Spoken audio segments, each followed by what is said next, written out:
warahmatullahi wabarakatuh. Jadi sekarang kita akan teruskan pembelajaran kita tentang meneladani sifat tabligh Nabi Muhammad SAW.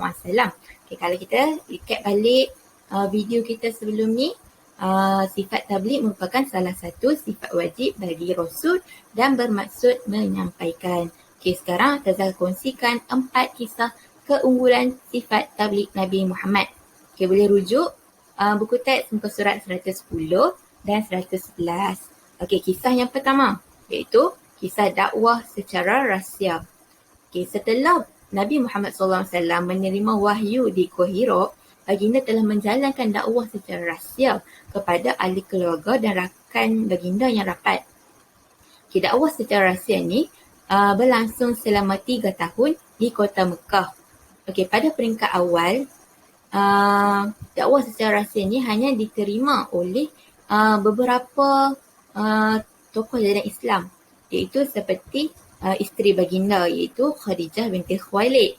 Yang kedua, rakan baik baginda iaitu Abu Bakar As-Siddiq, sepupu baginda Ali bin Abi Thalib dan antara yang lain ialah Zaid bin Harithah. Okey, ini adalah golongan yang terawal memeluk Islam ketika Nabi Muhammad SAW menjalankan dakwah secara rahsia. Okay, antara cabaran yang diterima oleh Nabi Muhammad SAW ketika penyebaran dakwah secara rahsia ini, terdapat ahli keluarga baginda yang paling rapat dengan baginda, yang paling baginda sayang, iaitu bapa saudara Nabi Muhammad SAW yang bernama Abu Talib. Okay, kita dah pernah belajar sebelum ni yang Abu Talib merupakan penjaga kepada Nabi Muhammad setelah kewafatan datuk baginda. Nabi Muhammad membesar dalam keluarga Abu Talib. Tapi yang mengundang kesedihan kepada Nabi Muhammad SAW ialah sehingga saat kewafatan Abu Talib masih tidak menerima ajaran Islam. Iaitu antara cabaran yang diterima oleh Nabi Muhammad SAW ketika penyebaran dakwah secara rahsia. Tapi apa tindakan Nabi Muhammad semasa dakwah secara rahsia ni? Walaupun ada yang menolak, ada yang menentang dalam kalangan ahli keluarga sendiri, tapi Nabi Muhammad sedar bahawa tugas menjalankan dakwah ni adalah satu amanah dan tanggungjawab yang diberikan oleh Allah. Jadi Nabi Muhammad tak berputus asa dan tetap menjalankan dakwahnya. Seterusnya, peristiwa yang kedua iaitu peristiwa di Bukit Safa. Okey, peristiwa dakwah Nabi Muhammad SAW di Bukit Safa bermula apabila turunnya wahyu daripada Allah dalam surah Al-Hijr ayat 95. Okey, dalam ayat tersebut Allah Subhanahu Wa Taala menyuruh Nabi Muhammad menyampaikan dakwahnya secara terang-terangan. Okey, pada peristiwa ini Nabi Muhammad telah naik ke Bukit Safa. Bukit Safa ini merupakan salah satu bukit tertinggi di kota Mekah. Okey, apabila baginda naik ke atas Bukit Safa, baginda menyeru penduduk Mekah pada ketika itu untuk beriman kepada Allah. Tapi apa yang berlaku? Masyarakat yang berkumpul di hadapan Nabi di Bukit Safa itu langsung tidak menerima ajaran yang disampaikan oleh Nabi Muhammad SAW. Okey, pada peristiwa itu juga telah datang bapa saudara baginda yang bernama Abu Lahab. Abu Lahab telah datang dan mencela Nabi Muhammad kerana telah mengajak masyarakat Mekah pada ketika itu untuk berkumpul hanya untuk mendengar dakwah baginda. Okey, Abu Lahab ini telah mencela dan menghina Nabi sehingga menyebabkan Allah sangat murka. Allah telah menurunkan surah Al-Lahab ayat 1 hingga 2 untuk mencela kembali sikap Abu Lahab yang telah mencela Nabi Muhammad SAW ketika peristiwa di Bukit Safa.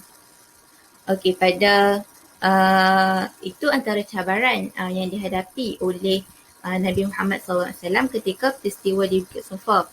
Okey, apa tindakan Nabi Muhammad SAW? Tindakan baginda ialah baginda tetap sabar dan merancang strategi dakwah agar lebih berkesan dan diterima oleh masyarakat kafir ketika itu.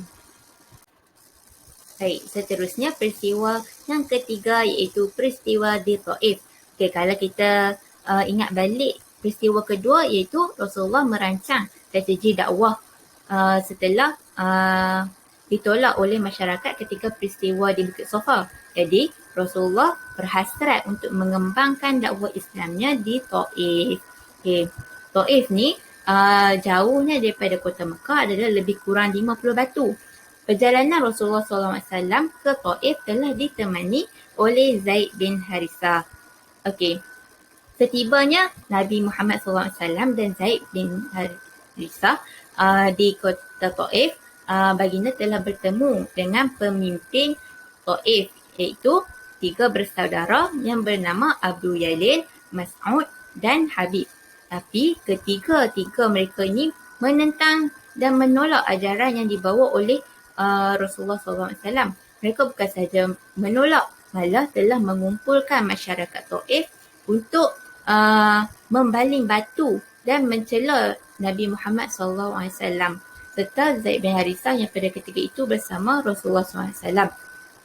Okay, Nabi Muhammad SAW telah dilempar batu serta dikeji oleh masyarakat Taif sehingga kan tubuh baginda cedera dan berdarah, sehingga ada satu riwayat yang menyatakan bahawa kasut yang dipakai oleh Rasulullah SAW telah ditakumi oleh darah. Okey, apabila Rasulullah SAW telah keluar daripada kota Taif, baginda telah berehat di satu tempat. Baginda berehat di satu tempat, kemudian datang malaikat. Malaikat berkata, "Wahai Rasulullah, patutkah aku mengangkat bukit dan melemparkannya ke atas bumi Taif?" Kerana sifat masyarakat Taif ni yang mencela Nabi Muhammad SAW serta mencederakan kekasih Allah. Tetapi apa yang Rasulullah buat, Rasulullah tetap bersabar dan cekal. Baginda berdoa kepada Allah Subhanahu Wa Taala agar lahirnya ramai agamawan yang hebat daripada kota Taif pada masa akan datang. Itu adalah tindakan Nabi Muhammad SAW. Walaupun menghadapi kekerasan daripada penduduk Taif, baginda tetap teguh dan cekal dalam menekuni sifat tablignya, iaitu menyampaikan. Baik, peristiwa keempat dalam tajuk meneladani sifat tabligh Nabi Muhammad SAW ialah baginda berdakwah dengan penulisan. Dakwah baginda dengan penulisan bermula selepas perjanjian Hudaybiyah. Bermakna Nabi Muhammad sudah berada di kota Madinah pada ketika itu. Apa tujuan Rasulullah berdakwah dengan penulisan? Baginda berdakwah dengan penulisan adalah untuk mengembangkan dakwah Islam ke negeri-negeri lain. Baginda telah mengutus surat dan menyampaikan ajaran Islam kepada raja dan pemimpin negara seperti raja di Rom, Habsyah, Parsi dan Mesir. Tapi kita tahu bahawa Rasulullah tidak pandai membaca dan tidak pandai menulis. Jadi Rasulullah telah mengarahkan sahabat baginda iaitu Sayyidina Abu Bakar bin As-Siddiq untuk menulis surat bagi pihak baginda.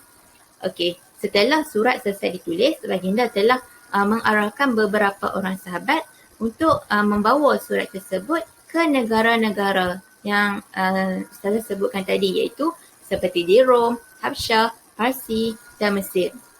Tapi bila utusan Rasulullah telah menyampaikan surat tersebut kepada pemimpin negara tersebut, apa yang berlaku?